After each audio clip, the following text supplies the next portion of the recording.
Hello and good morning. Today is September the 2nd. It is Wednesday.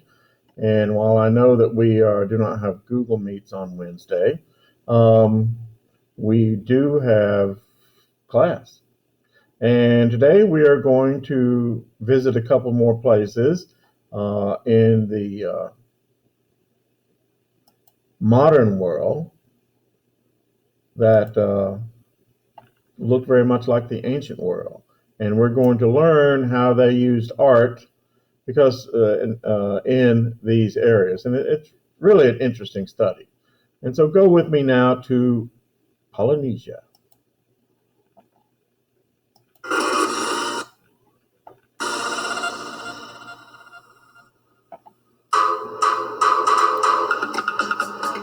They are the most intrepid explorers of the globe. At number 6 in our countdown are the world's best ancient cultures, the Polynesians. 2,000 years before Christopher Columbus, these people set out from Southeast Asia into the unknown. They explored and conquered an ocean. One thing about these guys, the Polynesians, Europeans did not come in contact with the Polynesians until Ferdinand Magellan. And one of the first things they learned about the Polynesians, this area of the world, they had no metal. I mean, they built everything without the use of any kind of metal for nails or weapons or anything like tools, anything like that. And as soon as Magellan and many people like him began encountering the Polynesians, they quickly discovered how much these Polynesians wanted to get their hands on metal because you could do all kind of things with it. And sailors on board Magellan ships and other ships like him would trade the Polynesian sex for metal. And so what you had was sailors basically pulling nails out of the ships, on the sly, and then exchanging them. It eventually got to where, the trade had to be forbidden by the captains because they basically were making these ships unseaworthy. But yeah, no metal. A third the size of the planet, with no compass, only simple Stone Age tools. They created what is now known as Polynesia, a vast triangle of islands with Hawaii at the apex and Easter Island and New Zealand at the base. Over the centuries, each island evolved its own culture. They're the gentle Tahitians who invented shampoo and suntan oil. Did you hear that? The Tahitians invented shampoo and suntan oil. The firewalkers of Fiji. And the north, the hula dancers of Hawaii.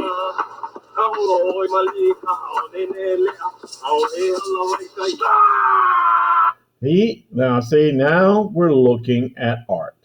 This is a Maori tribesman. And these are tattoos. And the Maori live in what is now New Zealand. And one of the things that the British government first colonized Australia and New Zealand. And the British government for a time actually tried to eradicate these people, to wipe them out, literally. Now, of course, the British, you're bad for trying to wipe out the Aborigines in Australia and the Maori in New Zealand. But, what do you think that this country has done to its native population? Same thing. And so they've since then gotten past that, but unfortunately the Maori culture does live on. But yes, this is art. It is tattoo, and those are permanent.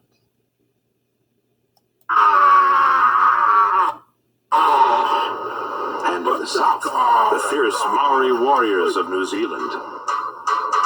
This ancient world came to a sudden end when Europeans sailed into it. But if you make the effort, you can still find islands where daily lives have barely changed for more than...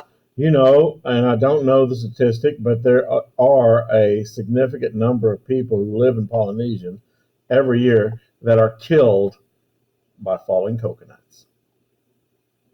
1,000 years. The best place to see this is on the smaller islands of Western Samoa, just east of Australia. You do know that Samoa is an American possession, and Samoans are American citizens. Samoans have the highest rate of military enlistment of any ethnicity in the country.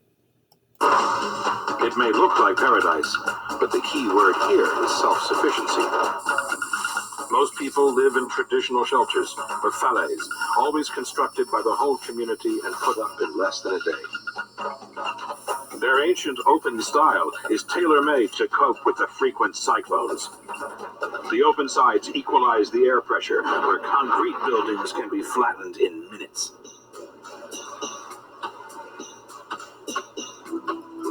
Islanders also have to be expert sailors. See, this is art too. These people take a single palm tree trunk and turn it into a canoe without the use of nails, once again. Parts for a motorboat are hard to come by, so ancient dugout canoes are still used. Coconut fibers braided together are better than nails when building outriggers. Fibers give with the force of the waves, and the canoe is less likely to break up in heavy seas. Ancient knowledge comes in handy when fishing, too. Many methods are used, but among the most bizarre is an octopus bait shaped like a rat. An ancient myth says that octopuses hate rats so much they will attack it on sight. A few more ancient fishing tips. Yeah, check out these ancient fishing techniques they use. Now this, what you're about to see, happens in the Philippines. They use children that swim down into the bottom of this net and herd the fish into the net, and they're underwater the whole time, and then they have to basically wait until all the children are out of the net before they can close it, and holding their breath up to 3 minutes at a time. It's really incredible. In the Philippines, Muroami divers use strips of white material to scare the fish into an enormous net. Divers then go to a depth of 80 feet, where they can stay for up to 3 minutes. Kayapo Indians in the Amazon know that the shila shila vine has a very potent poison. Mashing the stems in water frees the deadly juices. In a few minutes, the fish start to suffocate. Cooking, though, will make them safe to eat. In some parts of India, locals go fishing with otters. These nifty creatures flush fish out of the weed and herd them into nets suspended from boats. All they ask in return is a few scraps. At number 6 in our countdown, most of Polynesia may have succumbed to modernization, but the ancient ocean-going way of life can still be found on the remoter islands of the Pacific. Already in our world's best countdown, we have seen the ancient lives of Aboriginal Australians, feudal Japan, sacred India, the diverse Americas, and tropical Polynesia. But don't rush to visit these locations until you have seen our next 5 destinations. Up next, an ancient civilization so untainted by the modern world that King Nebuchadnezzar would recognize it as home.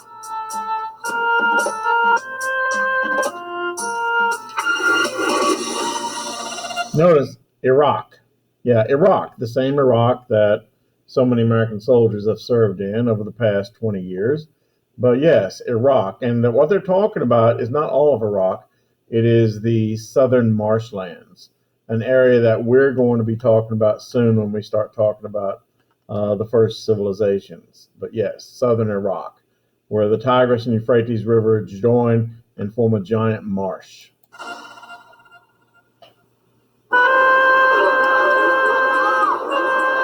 At number 5 in our countdown of the world's best ancient cultures, the Marsh Arabs. Way off the beaten track, in a remote and inaccessible corner of southern Iraq, the visitor is in for a big surprise.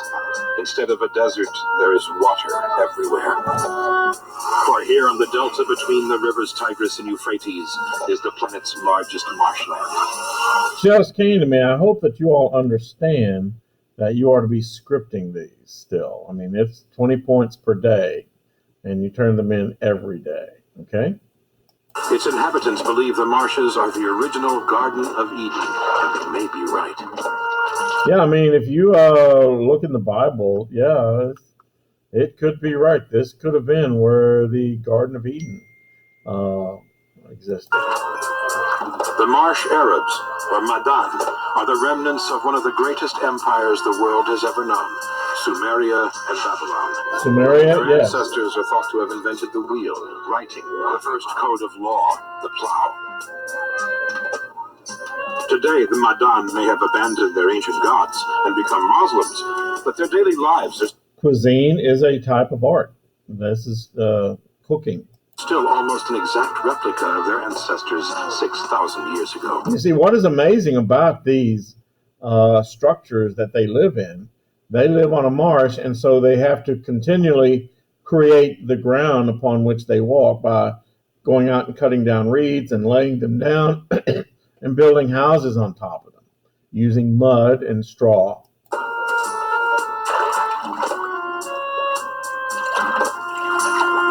The reed beds dominate their lives. Almost all the Madan own is made of reeds. Even the islands their homes rest on are built from reed mats, which need to be replenished every year.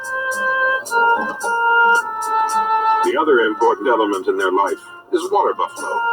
They have always roamed wild in the reeds. Thousands of years ago, some of these great beasts were domesticated. The buffalo live a pampered life, and in return they provide milk and dung, which is used as fuel. All right, see, now look at what this woman is doing here. It's going to gross you out.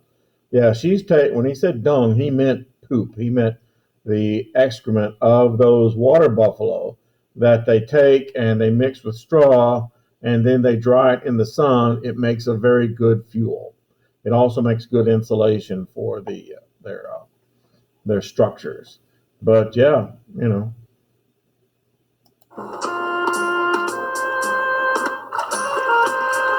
Normally a dangerous animal, here they make a good diving board for children.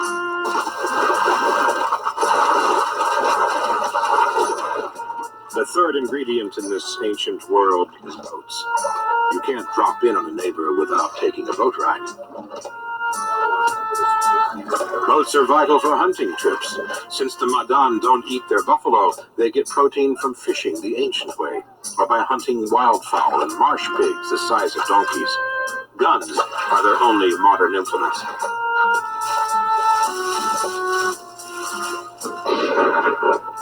Hunting expeditions can last many days. They usually spend the night in a nearby village, and tradition dictates that every village has a guest house, or mudif. These are free, and all visitors are welcomed with a sweet coffee. The mudif's unusual design is steeped in Babylonian history. Yeah, coffee drinking, coffee, of course, is a crop that comes from South America, but coffee drinking has spread around the world. And people like coffee in different ways. Once again, cuisine is a type of art. The Modif here like their coffee black and thick and strong and also very sweet with sugar. And yeah, it's different. It also serves as a meeting place for men to settle disputes, arrange marriages, and tell mythical fables. Many of these stories tell of a beautiful, glowing palace hidden in the reeds, which once seen will render the viewer unintelligible forever. Could this be a memory of the hanging gardens of Babylon? The Shiite Muslim minority in a Sunni world. Yeah, did you notice what they just said? Is that picture better? Can you see that better? I think you can. Notice what he just said about the Shiite. In Islam, there are two major schools of religion in Islam. The majority of the Islamic world are Sunni.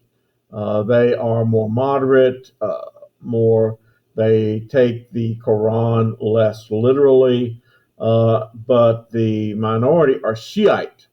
The Madan here are Shiite Muslims who live in Iraq, a Sunni country.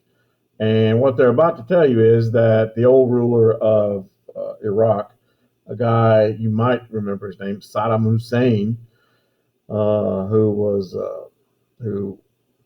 President Bush, George W. Bush, declared war on and basically eradicated their country and ended up hanging Saddam Hussein.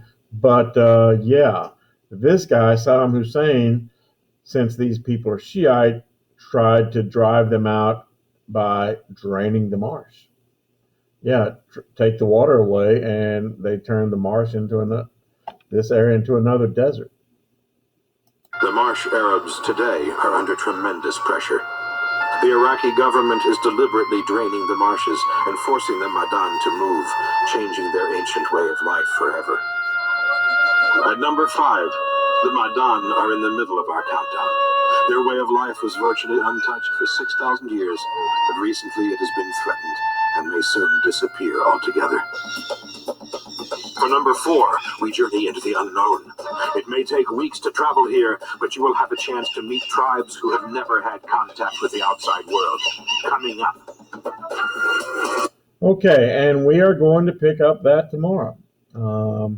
We will probably spend 2 more days on this, but once again, you need to script this and submit it through Canvas, basically a series of bullet points.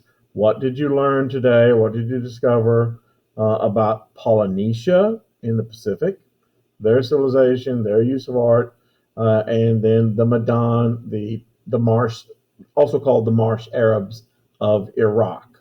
And I'm going to turn my light on back again. Isn't that interesting?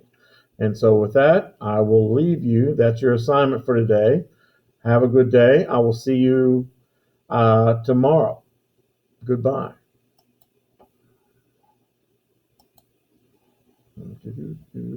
Turn this back up.